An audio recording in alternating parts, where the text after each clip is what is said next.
28 years, Professor. Let's see what kind of galaxy we woke up to.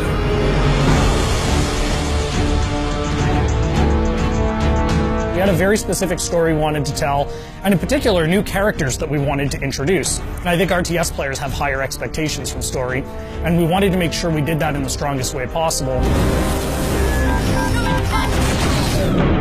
At the end of the original game, the Spirit of Fire and its crew were adrift in space. The crew's in cryo-sleep, and fast forward 28 years later to Halo Wars 2, they awake to find themselves above a Forerunner installation.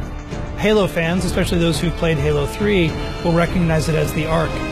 It's the largest and most powerful of the Forerunner creations, and it's also the birthplace of the Halos. It's literally the place that made all of the Halo rings, so that's the kind of power that's contained there. The only connection they have when they wake up is a small signal, one emergency beacon, that's coming from the surface of the Ark down below. We wanted to put everybody in this position where things are different, things are new, no one's really sure what's going on. You know, Isabel is a very different kind of AI. She's a logistics AI. She's not a military AI. She is not like a Cortana or a Serena. She shows up in a way that we haven't seen AIs behave in Halo before. She's freaked out. She's seen all of her friends die. She's seen her outpost destroyed. She's a little trepidatious, does not want to stick around. She warns them that something bad is still on the Ark and that they need to run away.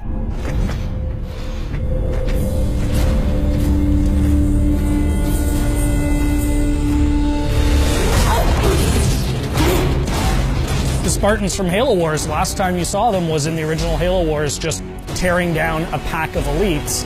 And here are those same Spartans being taken apart by one guy. Who is this guy? They meet Atriox for the first time. He surprises them. The Spartans expect a brute, they get much more than a brute in Atriox. There's actually more to this guy. He's not just a really strong brute. He's good at tactics, he's good at outthinking his opponents. That was the genesis of that character, of what if one brute was not only stronger than the others, but also incredibly intelligent. Atriox is something the universe hasn't seen before. The fact that he can surprise and then beat 3 Spartans in hand-to-hand combat sets the stage for who's in charge of the Banished and the kind of threat they pose. From a visual standpoint, we wanted to carry over enough of the original Covenant technologies, but at the same time being in your face, more about hard hitting and close combat. You know what a Wraith does if you've played Halo, but you've never seen a Wraith look like this before. Lots of layered armor, lots of ramming spikes, things that spoke to a brute's sensibilities and aesthetic choices. This is who they're going to have to fight. This is who Captain Cutter has to beat. Our astronavigation system can't pinpoint a location. We're not on the map anymore. As the captain of this ship, he is 28 years out from his last set of orders. Like, what do you do when you are supposed to report into this hierarchy, but you literally haven't seen them for almost 3 decades?